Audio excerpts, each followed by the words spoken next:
Hai guys, ketemu lagi bersama Line Cinema. Kali ini kita akan meringkas sebuah film yang berjudul Red Last Night.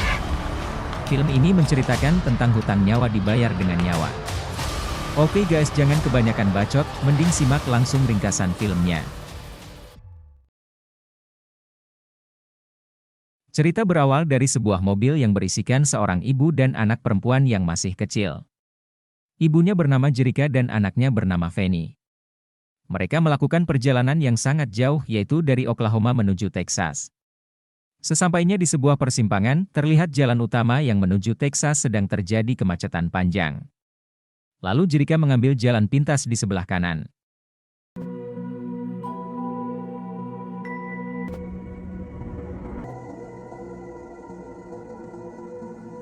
GPS pun mati, sinyal pun hilang. Sekarang Jerica bingung untuk meneruskan perjalanan tanpa panduan GPS. Tak lama kesialan pun datang. Tiba-tiba ban sebelah kanan bagian belakang mobilnya pecah. Di sana tidak terlihat sebuah rumah pun atau orang lain yang melintas, karena memang jalur di sana bukanlah tempat orang melintas alias itu cuma jalur alternatif. Kelihatan Jerica bingung dan akhirnya ia mengganti ban mobilnya sendiri.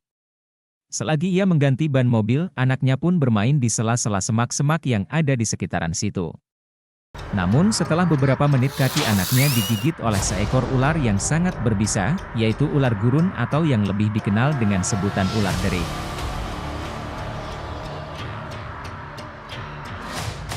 Jerica berusaha untuk menelpon ke rumah sakit, namun tak ada sinyal sama sekali di sana.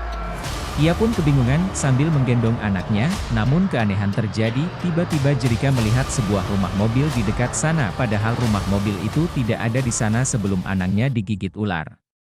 Tanpa panjang lebar Jerica pun langsung membawa anaknya ke sana, dan bertemu dengan seorang tabib wanita. Anaknya langsung diobati, dan anehnya kok langsung sembuh tanpa ada bekas gigitan ular sama sekali.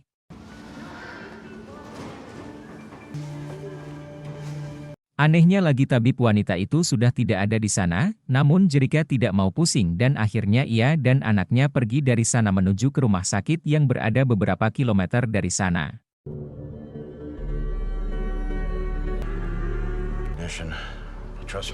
Sesampainya di rumah sakit, Jerica menceritakan semuanya apa yang telah ia alami bersama anaknya, namun dokter sama sekali tidak percaya dengan cerita Jerica.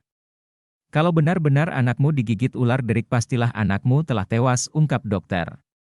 Sedangkan bekas gigitannya saja tidak ada, terus bagaimana aku bisa percaya? Mungkin engkau terlalu lelah dan keletihan, ungkap dokter kepada Jerica. Daripada panjang lebar, akhirnya Jerica pun mengiyakan saja kata-kata dokter barusan.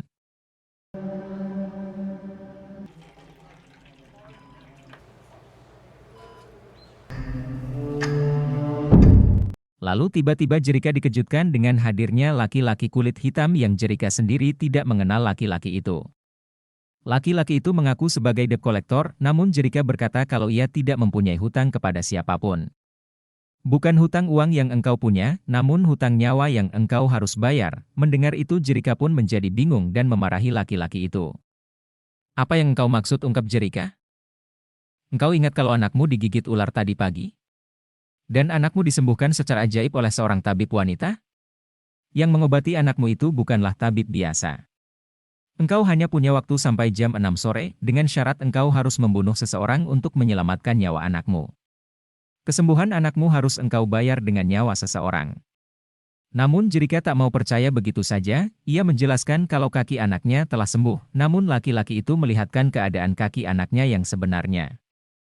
Melihat kondisi sebenarnya, Jerica pun terkejut dan bingung. Ayolah, engkau hanya punya waktu sampai jam 6 nanti sore. Lalu Jerica pun mengusir laki-laki itu dari dalam ruang rawat.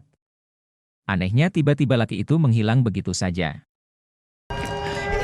Who you want us to call? Call security? No. Dengan kebingungan yang melanda, akhirnya Jerica kembali ke tempat di mana ia dan anaknya mendapatkan masalah tadi, dan anehnya sesampainya di sana ia tidak melihat lagi rumah mobil yang dihuni oleh tabib wanita yang mengobati anaknya tadi pagi. Ia pun merasa percaya dan tak percaya apa yang menimpanya. Lalu tibalah seorang laki-laki dengan truknya dan menghampiri Jerica. Jerika pun sangat cemas dengan penampilan laki-laki itu, dengan mata dan dadanya yang bolong seperti bekas tembakan. Namun sesaat Jerika ingin melempar laki-laki itu, tiba-tiba terdengar suara ular derik yang berada di dekatnya dan Jerika pun berusaha untuk mengusir ular tersebut. Namun setelah Jerika mengusir ular itu, tiba-tiba laki-laki tadi menghilang begitu saja. Jerika pun bertambah bingung apa yang sebenarnya yang ia alami saat ini. Lalu Jerika pun kembali ke kota.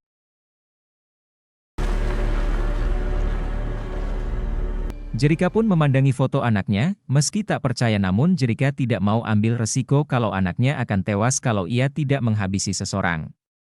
Lalu ia mencari di internet tentang kasus pembunuhan di sana, benar saja ia melihat berita-berita di mana laki-laki yang ia temui tadi telah tewas beberapa bulan lalu, otomatis yang menemuinya tadi adalah arwah-arwah yang telah dibunuh. Dengan begitu barulah ia percaya apa masalah yang ia alami saat ini. Kebetulan semua yang telah dibunuh itu waktunya mendekati pukul 6 sore, sama seperti yang diancamkan kepada Jerika kepada putrinya oleh laki-laki kulit hitam yang mendatanginya di dalam ruang rawat anaknya tadi. Sekarang barulah Jerika percaya 100%, dan ia sekarang akan memikirkan bagaimana caranya untuk menghabisi seseorang, sedangkan ia tidak punya bakai membunuh sedikit pun.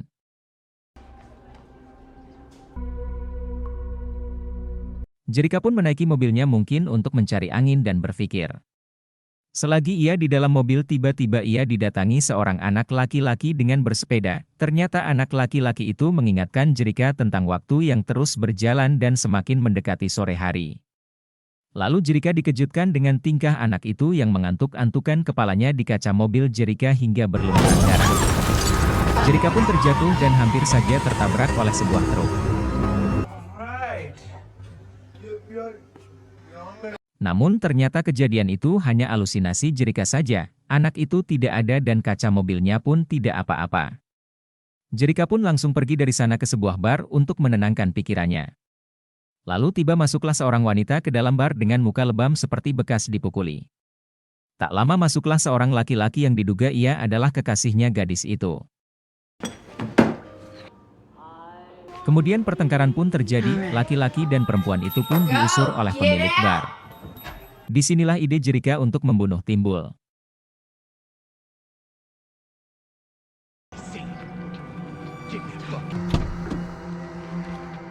Lalu Jerika mengikuti kemana mereka pergi, ternyata pasangan itu pulang ke rumahnya lalu Jerika menghafal alamat rumah mereka.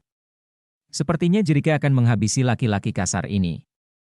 Mungkin Jerika sedikit geram dengan kelakuan laki-laki ini terhadap perempuan, dengan begitu ada alasan Jerika untuk menghabisinya, dan sebagai penebus nyawa anaknya yang tinggal beberapa jam lagi.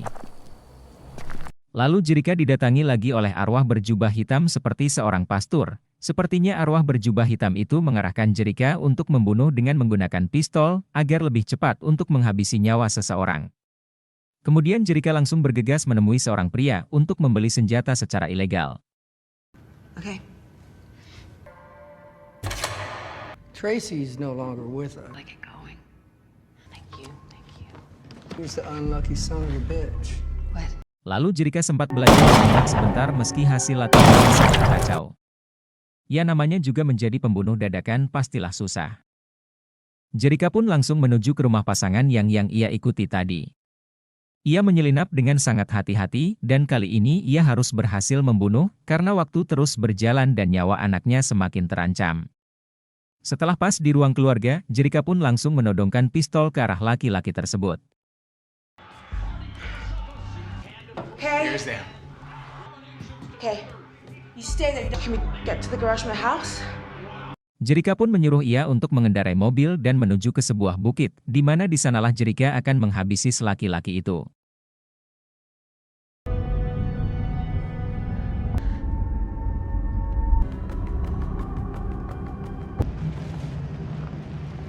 Akhirnya mereka pun berhenti di sebuah jalan di mana di samping kiri dan kanan terdapat bukit berbatu.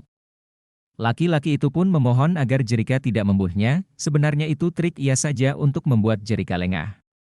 Benar saja tiba-tiba Jerika pun dijepit dengan kursi bagian depan sehingga pistol pun terjatuh, untunglah Jerika sempat menghantam kepalanya. Lalu laki-laki itu pun kabur dan Jerika terus mengejarnya.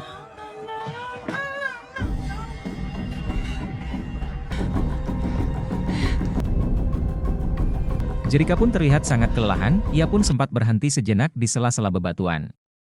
Namun tiba-tiba ia bertemu dengan seorang wanita yang sedang memotret sunset. Jerika pun menanyakan apakah engkau melihat laki-laki yang berlari ke arah sini? Namun malah wanita itu sibuk ingin memotret Jerika. Tolonglah, laki-laki itu sangat penting buat menyelamatkan nyawa anakku, namun wanita itu hanya menjawab kalau ia tidak melihat siapapun di sekitar sini. Kemudian Jerika seperti membuat pesan di video HP-nya, seandainya ia tidak bisa membunuh pria tadi maka ia akan bunuh diri untuk menukar nyawanya dengan nyawa anaknya. Namun tiba-tiba muncullah laki-laki tadi dengan menodongkan pistol ke arah Jerika. Jerika pun langsung mengambil pisau dari kakinya dan akan menggorok lehernya sendiri, karena ia menyadari kalau waktu sudah hampir habis. Laki-laki itu pun sempat heran mengapa Jerika ingin membunuh dirinya sendiri. Namun memang nasib baik datang ke Jerika, tiba-tiba saja ular derik itu muncul dan menggigit kaki laki-laki itu, dan ia pun terjatuh ke dalam lubang yang penuh bebatuan.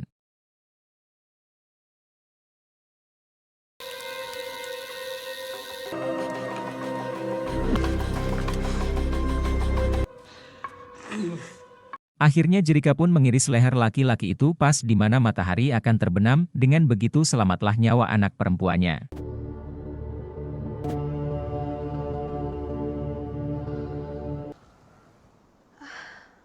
Sewaktu ia keluar dari sana banyak sekali ia melihat arwah-arwah yang telah dibunuh beberapa bulan yang lalu. Seakan-akan arwah-arwah itu mengucapkan selamat karena Jerika telah berhasil menyelamatkan nyawa anaknya. Jerika pun kembali ke rumah sakit dan melihat anaknya tidak jadi tewas dan baik-baik saja. Kemudian Jerika dan anak perempuannya melanjutkan kembali perjalanannya. Oke guys, sekian dulu ringkasan film kali ini, semoga bisa menghibur kalian semua. Oke guys, sampai ketemu kembali di ringkasan film berikutnya.